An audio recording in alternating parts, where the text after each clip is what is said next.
As far as the global trade is concerned, look, I'm a firm believer in free economy and fair economy.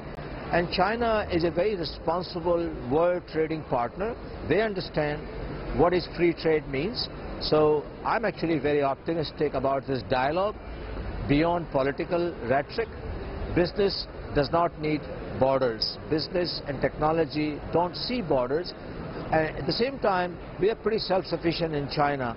We can develop, design, manufacture, and serve our customers the same quality as we do in Germany. So I'm very excited about things happening. You work with the gamut of automakers.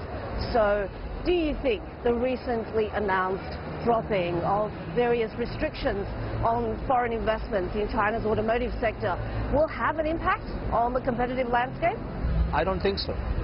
Well, first of all, automotive industry is a long cycle investment. People aren't going to make the decisions based on this quarter or this year's policy.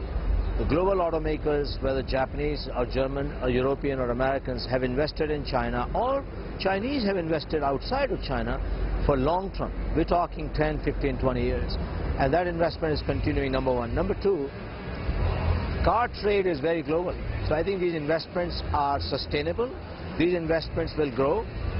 In our case of Harman Samsung, we just announced doubling the capacity. That's our investment.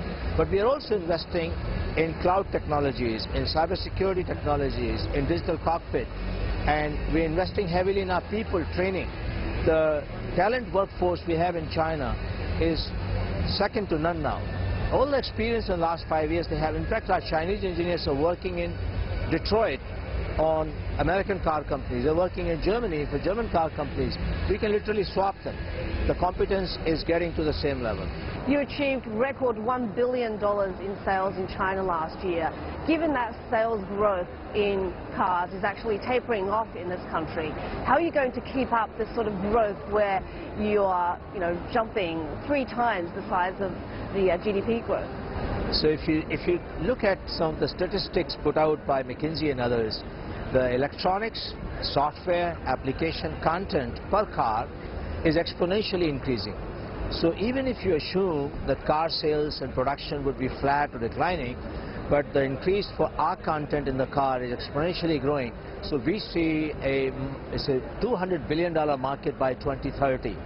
So incredible opportunity. Look at our cloud, look at our digital cockpit, 5G telematics, UI UX, open ADAS platform, and the audio works we have. So along those 5 verticals, we see incredible growth opportunities in China and worldwide.